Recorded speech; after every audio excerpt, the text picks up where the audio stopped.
Siguiendo con nuestra serie que comenzamos la semana pasada, hablábamos de estar firmes en la verdad.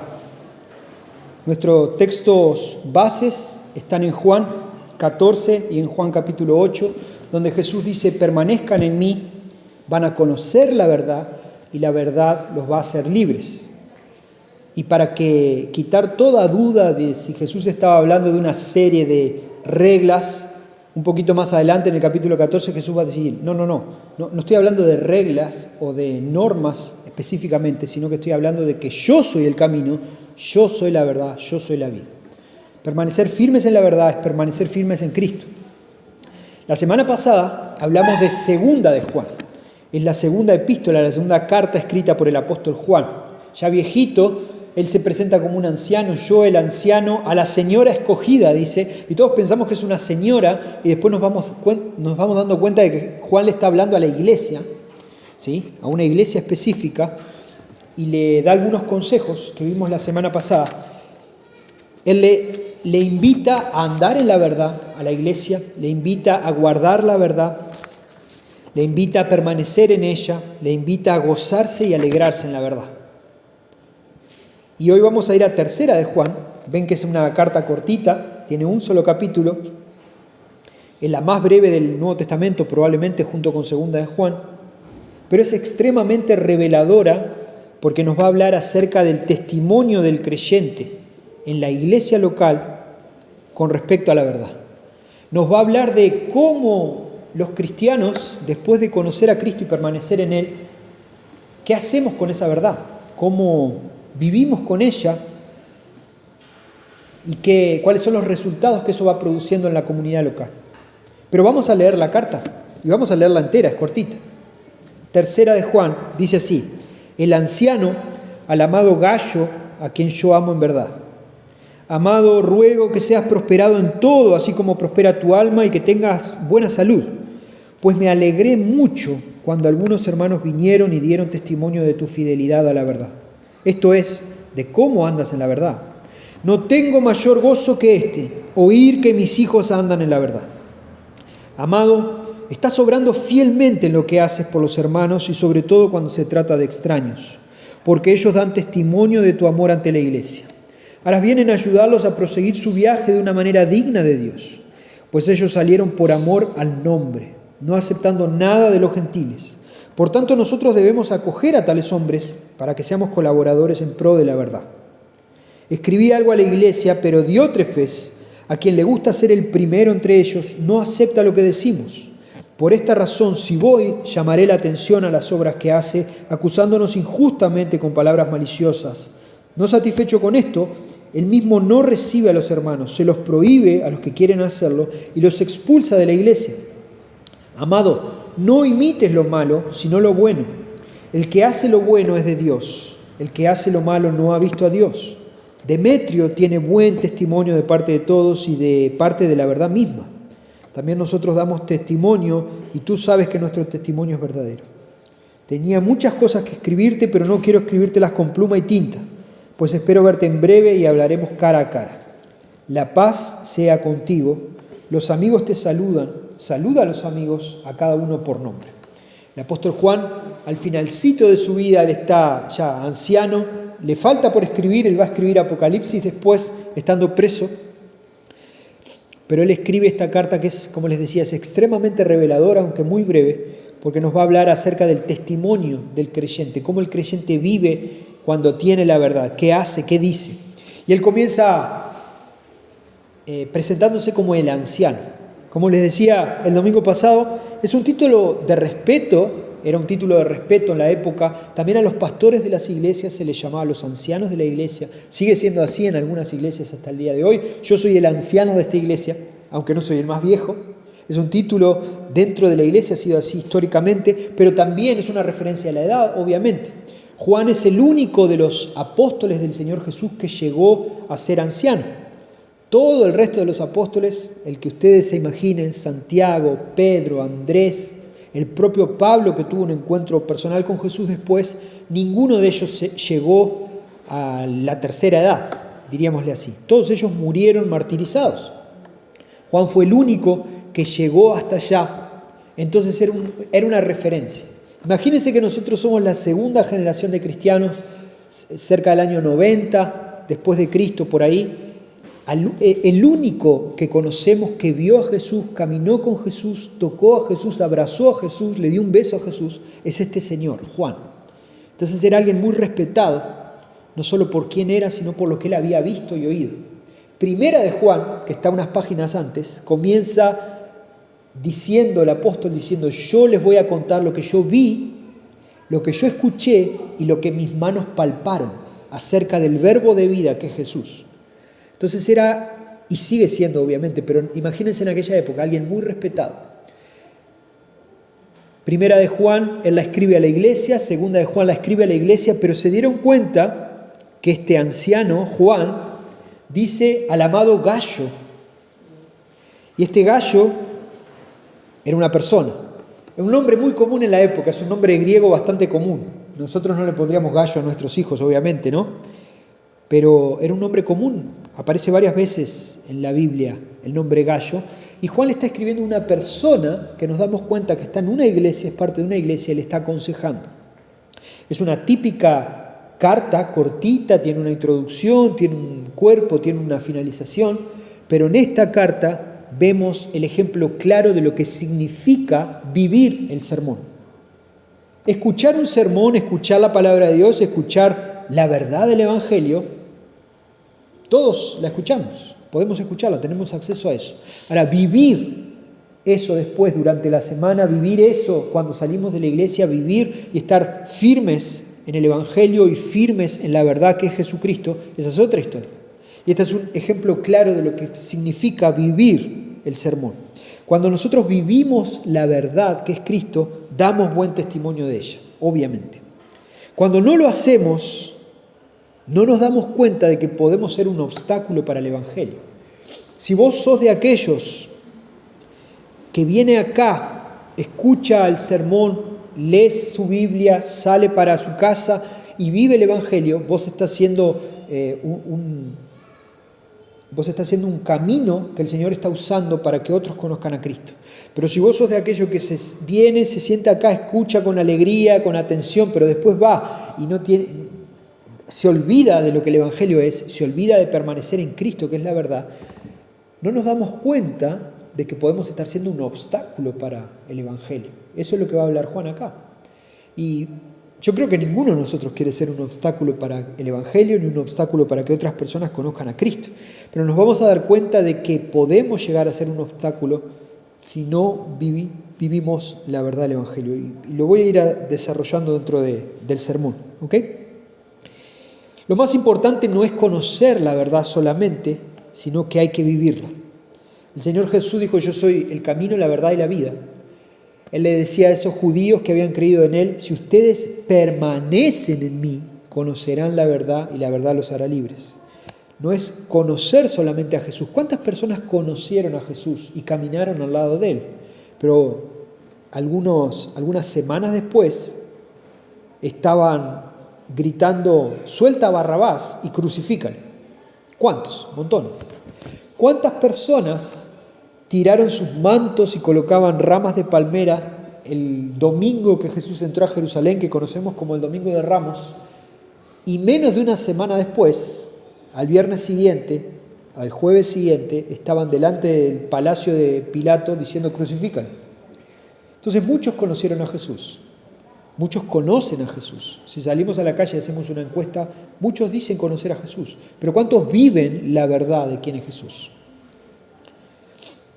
El mensaje de tercera de Juan es que los cristianos debemos vivir en la verdad y obrar en favor de la verdad. Es algo que subyace en nuestra vida, es algo permanente, es algo de lo que somos. Y este texto nos va a hablar de tres cosas, 3 puntos se desprenden del texto. El primero del que quiero hablarles hoy es que vivimos en favor de la verdad porque esto produce gozo, alegría a aquellos que nos instruyen. No es el punto principal y el más importante, pero es una consecuencia de vivir en la verdad. Y la menciono primero porque es lo primero que dice Juan acá. Fíjense el versículo 1 al 4, el anciano, el amado Gallo, a quien yo amo en verdad. Amado, ruego que seas prosperado en todo, así como prospera tu alma y que tengas buena salud. Fíjense lo que dice en el versículo 3. Me alegré mucho cuando algunos hermanos vinieron y dieron testimonio de tu fidelidad a la verdad. Esto es, de cómo andas en la verdad. No tengo mayor gozo que este, oír que mis hijos andan en la verdad. ¿Qué pasó con Juan cuando escuchó que Gallo estaba firme en la verdad, que Gallo estaba haciendo un buen testimonio? Se alegró su corazón. Y no solo se alegró su corazón, sino que él dijo, no existe alegría mayor que esta para mí. Escuchar que ustedes andan en la verdad. ¿Se dan cuenta de lo importante que es esto? Juan había sido testigo de tantas y tantísimas cosas lindas, tantos milagros, tantas alegrías al caminar con Jesús. Sin embargo, él dice, hay algo que supera eso, escuchar que ustedes andan en la verdad. Entonces, cada vez que un cristiano anda en la verdad, cada vez que un cristiano está asido, agarrado firmemente a Cristo, cada vez que vemos a un cristiano que madura caminando con Cristo, esto produce gozo en otras personas. Tu vida con Cristo no es solo tuya. Pensá esto, cada vez que vos creces en la fe, hay fiesta en los cielos, como dice la Biblia, sí, pero hay fiesta en la tierra también. Juan está hablando acá en un tono alegre, en un tono lleno de gozo, y esto es porque él escuchó del buen testimonio de Gallo. Estos hermanos que venían a Juan, porque Juan dice, escuché por estos hermanos que vinieron de tu testimonio, ahora los envío de nuevo. Ellos probablemente habían sido bendecidos por ese testimonio de Gallo, y Juan estaba tan alegre, tan alegre, porque su hijo espiritual andaba en la verdad. ¿Sí? Entonces, yo como pastor tengo el privilegio de compartir este gozo. Yo creo que todo pastor comparte este gozo. Cuando vemos a la congregación, cuando los vemos a ustedes andando en la verdad también. Cuando vemos que ustedes están buscando a Dios, cuando yo veo que ustedes viven el Evangelio, cuando yo veo que ustedes oran unos por otros, cuando vemos que ustedes se aman, cuando vemos que ustedes se discipulan, se enseñan la Biblia unos a otros, cuando ustedes se corrigen en amor, se exhortan bíblicamente en amor, cuando crecen juntos, cuando se estimulan a seguir en la verdad, cuando se preocupan unos con otros, cuando se ayudan unos a otros. No hay mayor gozo que este. Soy muy privilegiado de compartir el mismo gozo del que hablaba Juan. Yo leo esta epístola y digo, yo siento eso que dice Juan. No hay mayor gozo para aquellos que nos instruyen o que nos instruyeron en el Señor que saber que andamos en la verdad. Y yo lo digo ahora como pastor de la iglesia, pero yo también tuve a alguien que me instruyó en la fe. ¿Sí? Y él se alegra por ver que yo ando en la verdad. Y esa alegría no es algo que buscamos o que creamos, sino que es el Espíritu Santo que produce en nosotros esa alegría. Y pensá esto, así como pasó alguien conmigo, así como pasa con ustedes, cuando ustedes andan en la verdad, que yo me gozo, pensá también que personas que vos discipules y a las que vos les presentes el Evangelio, cuando ellas caminen en la verdad, el Espíritu Santo va a generar gozo en tu vida también. Entonces, muchas veces somos individualistas y muy centrados en nosotros mismos y egocéntricos y buscamos la alegría para nosotros mismos y qué me genera alegría y cómo crecer en alegría y cómo ser un tipo más gozoso y alegre y busco yo todo para mí. Bueno, acá tenemos un ejemplo claro de cómo Dios trabaja. Él produce gozo en nosotros cuando otras personas crecen en la fe.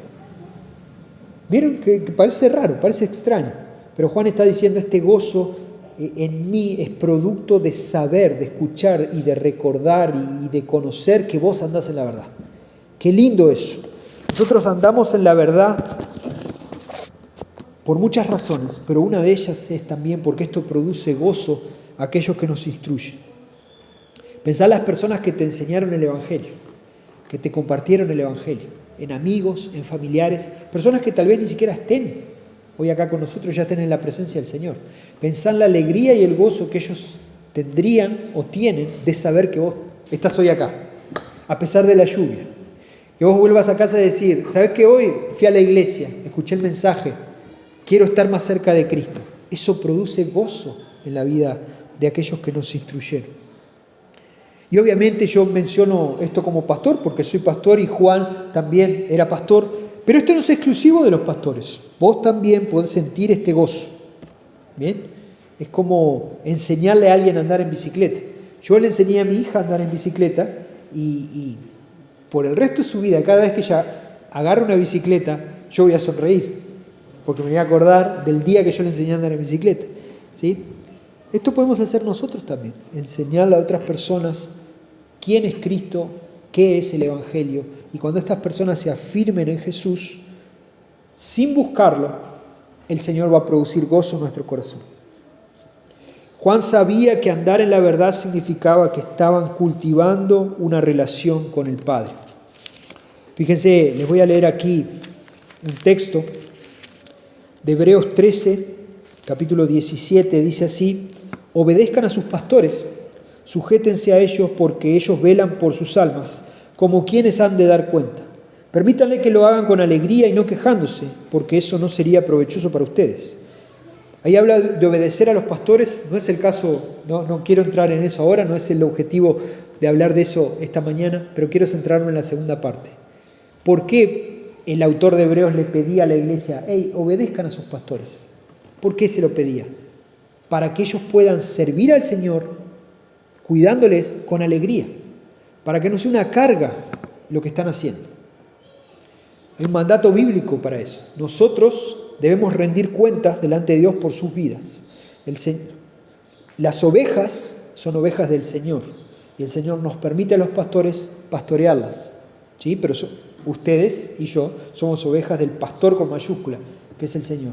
Entonces yo tengo que velar por sus almas porque es una responsabilidad que el Señor me dejó y hay dos formas de hacerlo: con tristeza y siendo una carga, o con alegría. Yo les digo, experiencia propia, que es mucho más fácil y lindo pastorear a alguien con alegría. Lógico que sí, lógico que sí. Y bueno, ¿cuál es una forma de ser alegres y de pastorear a las personas con alegría? Cuando vemos que andan en la verdad.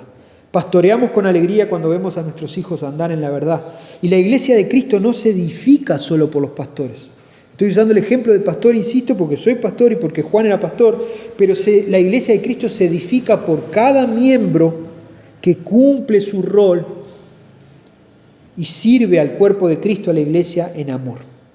Eso es lo que hace a la iglesia ser iglesia. Entonces nosotros debemos seguir trabajando, debemos seguir caminando en la verdad, porque esto produce gozo en aquellos que nos instruyen. Es responsabilidad de todos nosotros trabajar en pos de ver una iglesia edificada en la verdad. Entonces, así como algunas personas dieron testimonio de Gallo y dijeron, ¡ay, Gallo! ¿Cómo está Gallo? Gallo está bien, Gallo está firme, Gallo creció, Gallo maduró. Yo conocí la palabra de Dios a través de Gallo, yo conocí quién era Cristo a través de Gallo. ¡Guau, qué alegría! Yo te pregunto ahora, ¿qué testimonio darían los hermanos sobre tu vida? ¿Sí? ¿Qué testimonio darían sobre tu vida?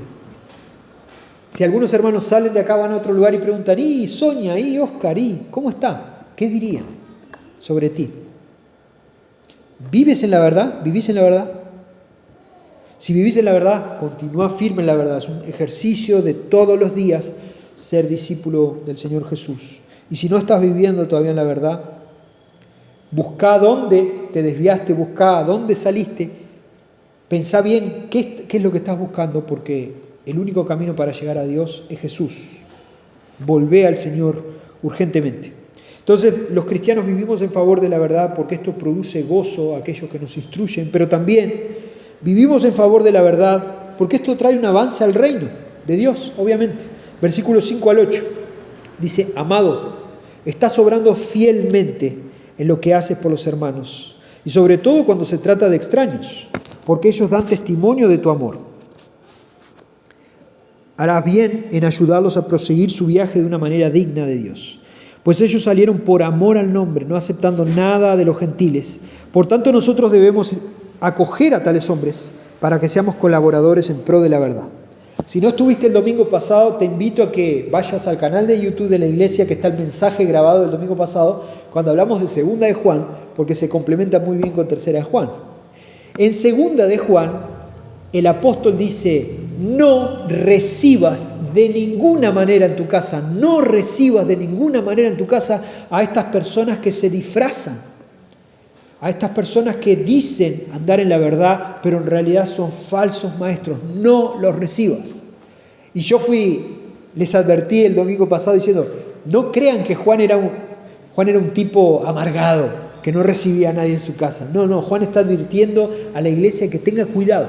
Era una época diferente a la que vivimos nosotros hoy, era una época de maestros itinerantes. Las personas salían a enseñar, llevaban su bolsa con sus cosas, sus pertenencias, y dependían de la generosidad de las personas, que les recibiesen en sus casas, que les diesen alimento y abrigo mientras ellos enseñaban.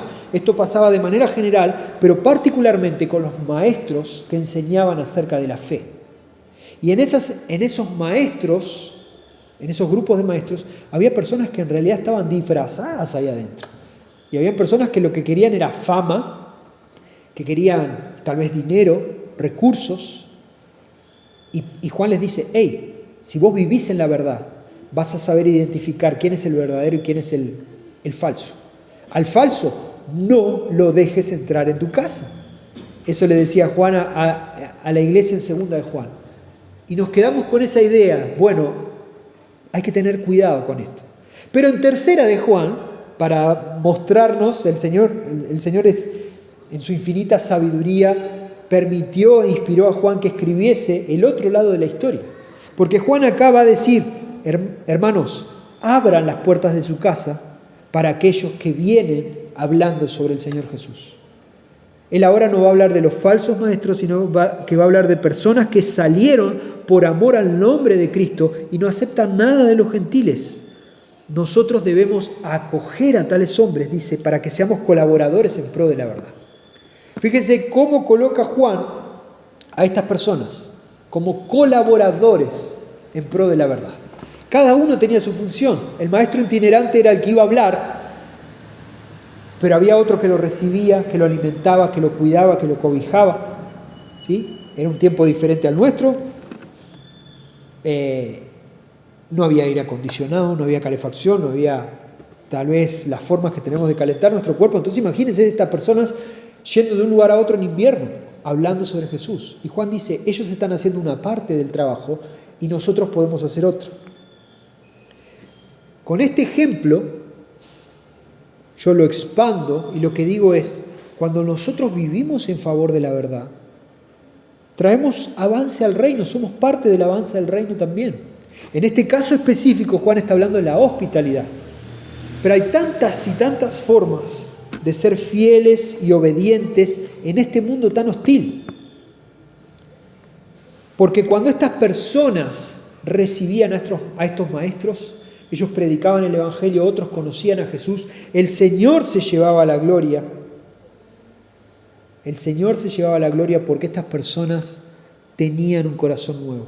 Cuando vos y yo hacemos lo que tenemos que hacer, cuando vos y yo somos fieles al Señor, somos verdaderos en nuestro sentir y cuando nosotros caminamos con Cristo, el Señor se lleva la gloria.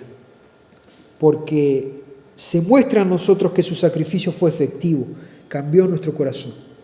Y Juan le dice, estás obrando fielmente, estás obrando fielmente. Está siendo Gallo un instrumento en las manos de Dios, está siendo un instrumento de su gracia. Estás recibiendo incluso a personas que no conoces, pero que caminan en la verdad. Y Juan acá está demostrando en la práctica, está reconociendo, que Gallo está mostrando en la práctica lo que él había hablado en Primera de Juan. En Primera de Juan él decía, el amor consiste en esto. Esta es la muestra del amor, que el Señor Jesús vino, enviado por Dios, a morir en nuestro lugar. Eso es el amor. Así que ahora, amémonos los unos a los otros. ¿Y qué quiere decir amarse los unos a los otros? Bueno, había muchas formas y hay muchas formas. Y acá Juan está demostrando en la tercera epístola, él está diciendo, bueno, esta es una forma de amar a tu hermano, de demostrar el amor de Dios, abriéndole tu casa. Insisto, hay muchas formas de mostrar el amor. Este es un ejemplo. podemos expandirlo a muchas cosas, pero yo sí quiero insistir en la hospitalidad. Yo creo que nosotros vivimos solo acá entre nosotros tenemos personas de diferentes países. Los extranjeros, tal vez, no sé cómo será, podemos conversar después, pero tal vez hayan tenido un choque cuando llegaron a Uruguay en la hospitalidad, entre comillas, de los uruguayos, que decimos ser muy hospitalarios. Siempre un uruguayo te va a decir qué hospitalarios que somos, hasta que salís de Uruguay y volvés a decir, no somos hospitalarios. Entrar en la casa de un uruguayo es muy difícil, ¿verdad? Abrir las puertas de nuestra casa es muy difícil. Entonces la hospitalidad del uruguayo es en la plaza, es en el parque, puede ser en muchas cosas, pero en casa no. Entonces, déjenme recordarnos algo, ¿sí? Para todos, somos de diferentes nacionalidades, tenemos diferentes concepciones y percepciones sobre la hospitalidad, pero la palabra de Dios es supracultural, está por encima de nuestras culturas. Entonces el mandato de Dios vale tanto para brasileros, argentinos, uruguayos, venezolanos, cubanos, está por encima. Y Juan lo que estaba diciendo, y aparece en varios textos bíblicos que vamos a recordar algunos de ellos ahora, es que la hospitalidad es fruto de lo que un cristiano es. Entonces abrir tu casa para recibir a un hermano, para abrazarlo, para escucharlo, para tomar un café juntos y conversar, no tiene que ver tanto con la cultura de donde venís, que sí hace parte, pero es algo que el Señor Jesús tiene que cambiar en nuestras vidas y va generando eso en nuestros corazones. Entonces ahora sí, para nosotros, los orientales, los uruguayos, que somos más duros en la hospitalidad, déjame decirte que esto es algo que el Señor transforma en nuestras vidas. ¿Ok? Hablando de un ejemplo, el apóstol Pablo, hablándole a Timoteo y hablándole a Tito, a dos pastorcitos jóvenes en el final de la vida de Pablo, le da algunas cosas que ellos tienen que hacer. Le dice, estos son los requisitos para que vos seas pastor. Y uno de esos requisitos es que ellos deberían ser hospitalarios. Y esos requisitos son los que nosotros pastores hoy tenemos. Y esos requisitos son, si hay un joven que me dice, yo quiero ser pastor, bueno, lo que vamos a buscar es que él tenga estos requisitos que la Biblia pide de él. Y uno de ellos es hospitalario.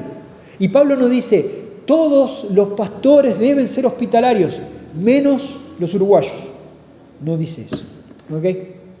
Es un mandato. Y déjame decirte esto desde alguien que es uruguayo, lucha con eso todos los días, pero mi casa es mi casa, este es mi ricocito, este es mi nidito, pero al mismo tiempo debo ser hospitalario. Bueno, déjenme decirles lo siguiente. Así como se genera un gozo en nuestras vidas por ver a otras personas que andan en la verdad, también hay un gozo y una recompensa, una alegría, una bendición en recibir a las personas en tu casa. Entonces yo aprovecho este pequeño espacio para invitarte en este año a que abras tu casa a los hermanos. Obviamente con las advertencias de segunda de Juan. Lógico que hay que tener cuidado, por supuesto que sí. Pero nosotros somos una familia en la fe. Este es el espacio tan lindo que tenemos, pudimos arreglarlo, nos juntamos acá los domingos, pero esto no es la iglesia, este es el templo.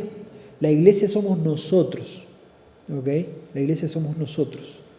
Y la iglesia no es algo de domingo, la iglesia es algo de todos los días. Preocupate por tu hermano, llama a tu hermano, conversá con tu hermano, aconsejalo, prestale tu oído, pero no siempre en un lugar neutral, no siempre en una plaza o en una cafetería. Abrí el espacio de tu casa, seguí el ejemplo de Juan, me alegro mucho, decía Juan, porque estás haciendo lo que tenés que hacer. Seguí andando en la verdad y seguí recibiendo a estos hombres que vienen en favor del nombre con mayúscula, porque así estás colaborando con la verdad. No tenemos ni idea de lo que Dios hace en el corazón de una persona por el simple hecho de abrir nuestra puerta. No sabemos. Nosotros no somos el Espíritu Santo. Pero yo puedo contarte, y creo que vos también conocés varios testimonios, innumerables testimonios de personas que conocieron el Evangelio y la puerta fue que alguien le abrió un día la puerta de su hogar. Fueron a tomar el café a la casa de alguien, a hablar de los problemas de la vida. Bueno, no subestimemos la obra de Dios a través de la hospitalidad. Bien, voy a leer rapidito, para no irme mucho en el tiempo, algunos textos. Este texto de Romanos 12 ya vamos a llegar los jueves, que estamos estudiando Romanos, ya vamos a llegar a él, pero Pablo le dice En Romanos 12, versículo 9, el amor sea sin hipocresía, aborreciendo lo malo, aplicándose a lo bueno, sean afectuosos unos con otros con amor fraternal, con honra, dándose preferencia unos a otros, no sean perezosos en lo que requiere diligencia, sean fervientes en espíritu, sirviendo al Señor, gozándose en la esperanza, perseverando en el sufrimiento, dedicados a la oración, contribuyendo para las necesidades de los santos, practicando la hospitalidad. Estos son mandatos, no son descripciones. Pablo está hablando con la iglesia de Roma y le está diciendo, ustedes tienen que ser así, que el amor no puede ser fingido. Ay, te amo, y después te giro y te digo lo que sea. No, tiene que ser sin fingimiento. Aborrezcan lo malo. Me da asco esto. Abracen lo bueno. Enséñenle a sus hermanos, aprendan de sus hermanos. Vivan con amor fraternal, dense honra. Honra a tu hermano, respetalo. ¿Y cómo se ve esto?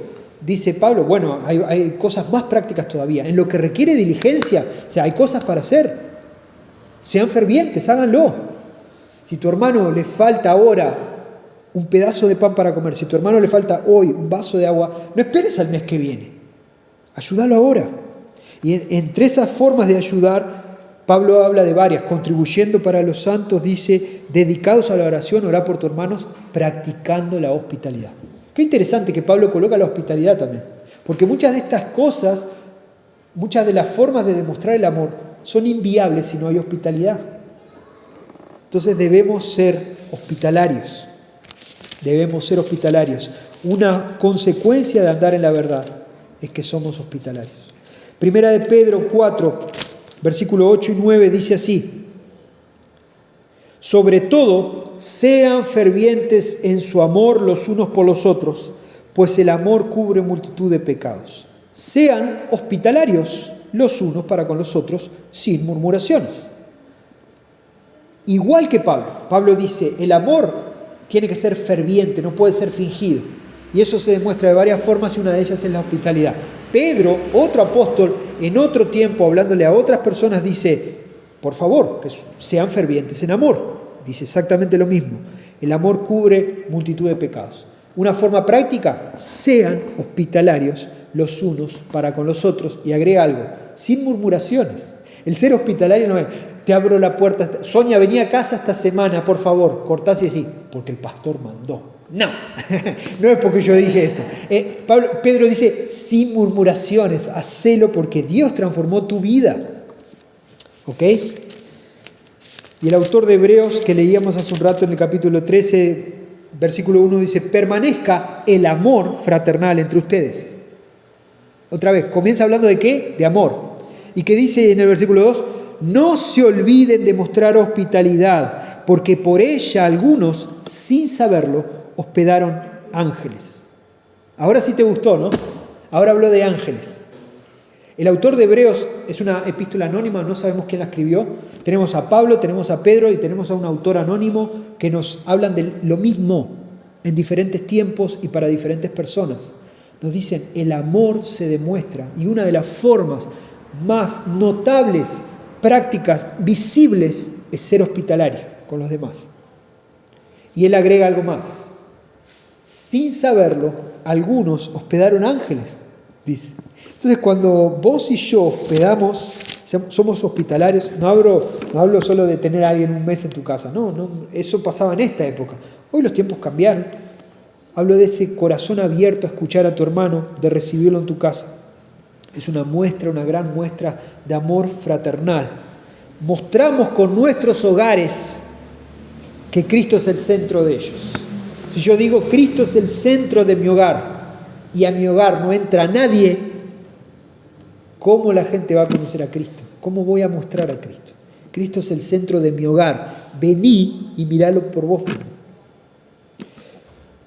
Pero sobre todo es una herramienta para el avance del reino. ¿Okay? Es una herramienta para el avance del reino. Estas personas salieron, dice Juan, por amor al nombre. Había que cuidarlos. Ejemplo de las misiones, ejemplo de los misioneros que van por amor a Dios. ¿Cómo los cuidamos? ¿Sí? Ejemplo del apartamentito acá de la iglesia que usamos para eso, ser hospitalarios. Hablando de eso, la semana que viene vamos a tener un matrimonio acá de Venezuela. Van a estar el domingo que viene con nosotros, acá, con su familia. La iglesia está siendo hospitalaria y van a ver qué alegría va a traer eso a nuestros corazones. El mayor ejemplo es Cristo, que dio su propia vida para que el reino avance. Ese es el mayor ejemplo de un corazón hospitalario. Filipenses nos dice que el Señor estaba en el cielo, rodeado de gloria, adorado por ángeles, y Él se despojó de eso para venir a la tierra, para que personas como vos y yo lo cuestionásemos, lo maltratásemos, lo escupiésemos, lo lastimásemos y lo matásemos. ¿Hay algún ejemplo más claro de lo que es la hospitalidad? Abrir su casa, venir, morir por nosotros, y dice la Biblia, en ese mismo texto de Filipenses 2, que Dios le dio toda la gloria de nuevo y Él está sentado a la diestra de Dios Padre, preparando un lugar para nosotros. Aquellos que maltratamos a Jesús, que nos reímos de Jesús, que matamos a Jesús, el Señor nos dio una oportunidad de llegar a Dios a través de Él, y un día vamos a estar allá en su casa.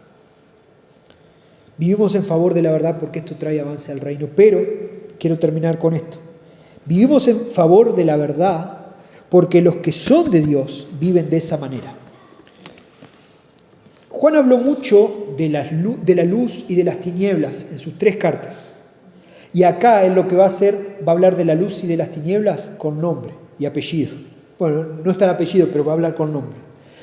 Él habló de andar en la luz y rechazar las tinieblas en 1 de Juan. En 2 de Juan lo repitió, y ahora va a hablar de 2 nombres. Y va a decir, este es un buen ejemplo, este es un mal ejemplo. Fíjense versículo 9, escribí algo a la iglesia, pero Diótrefes, a quien le gusta ser el primero entre ellos, no acepta lo que decimos.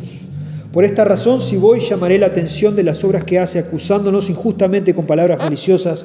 No satisfecho con esto, él mismo no recibe a los hermanos, se lo prohíbe a los que quieren hacerlo y los expulsa de la iglesia.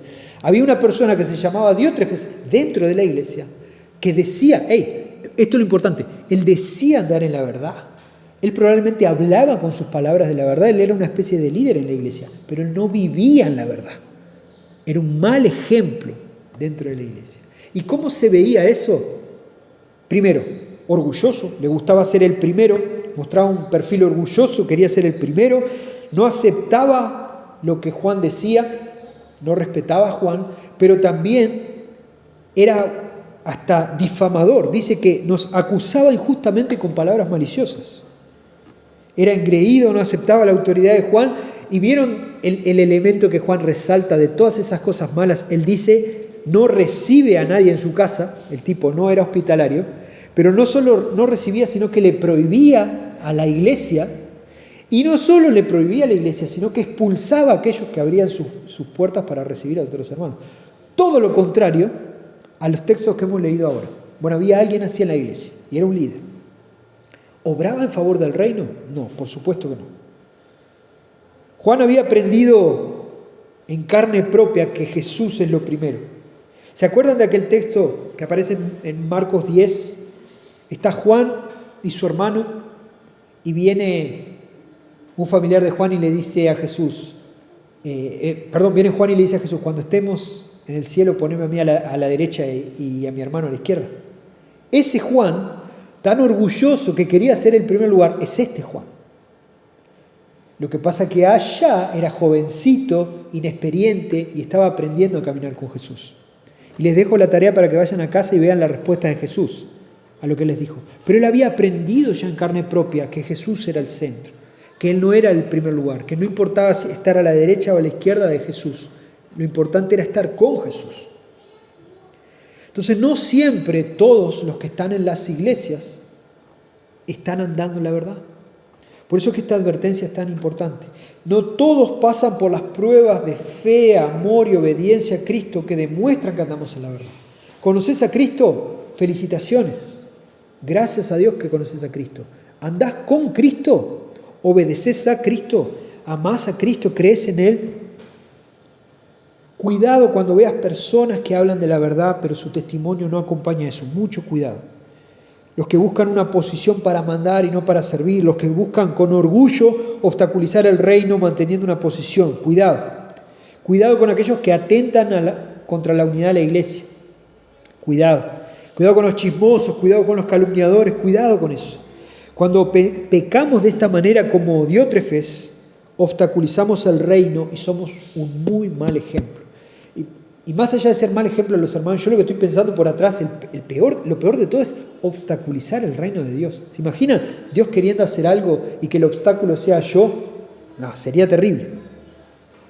La gracia de Dios nos llama al arrepentimiento. Si tenemos alguna de estas características de Diótrefes, el Señor nos llama al arrepentimiento.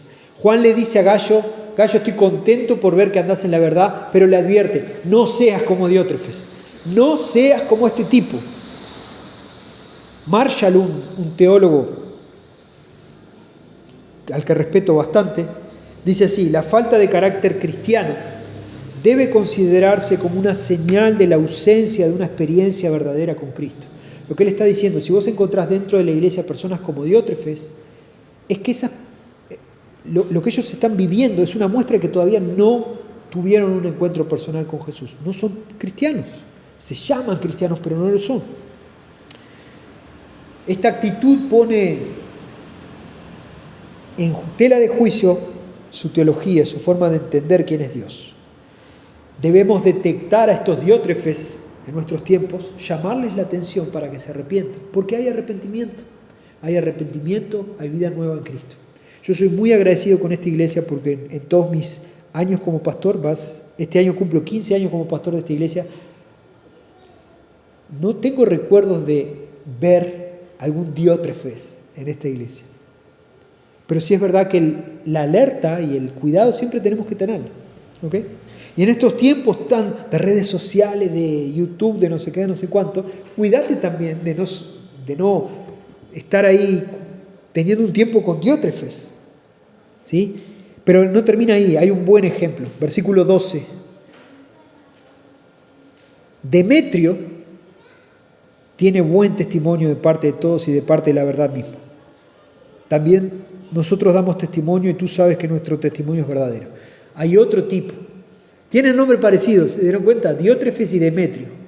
Diótrefes el malo, Demetrio el bueno. Juan le dice en el versículo 11, no imites lo malo sino lo bueno y te voy a mostrar quién es bueno. Demetrio.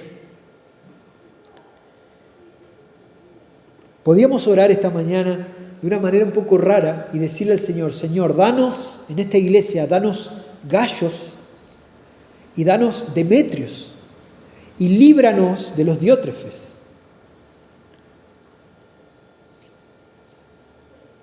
Debemos ser buenos ejemplos para otros. ¿Qué seríamos para otras personas dentro de la iglesia? ¿Somos como Gallo? ¿Somos como Demetrio? ¿O somos como los Diótrefes? Demetrio tenía un buen testimonio de parte de todos. Demetrio era un hombre fiel, tenía el testimonio de Juan y de sus colaboradores. No se nos dice qué obras hacía, no se nos dice qué hacía de bueno, pero se nos dice que era alguien a imitar. Y es un buen recordatorio de que las obras no son lo más importante en la vida de un creyente, sino vivir a Cristo. Y nuestras acciones para obedecer a Cristo van a ser también inspiradas y dirigidas por el Espíritu Santo.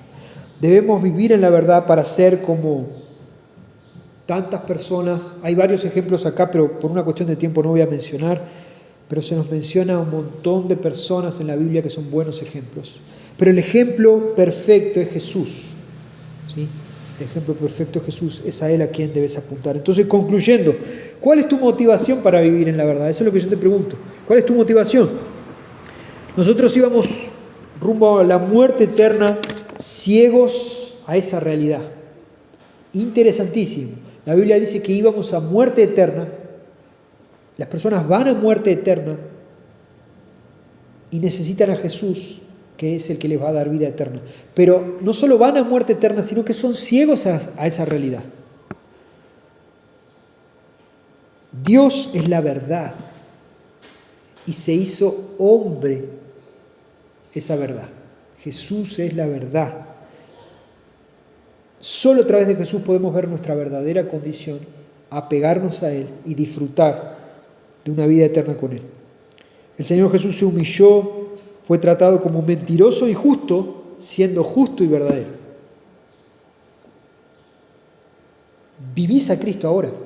Eso es lo que yo te pregunto. ¿Estás viviendo a Cristo? ¿Estás viviendo la verdad? Oremos.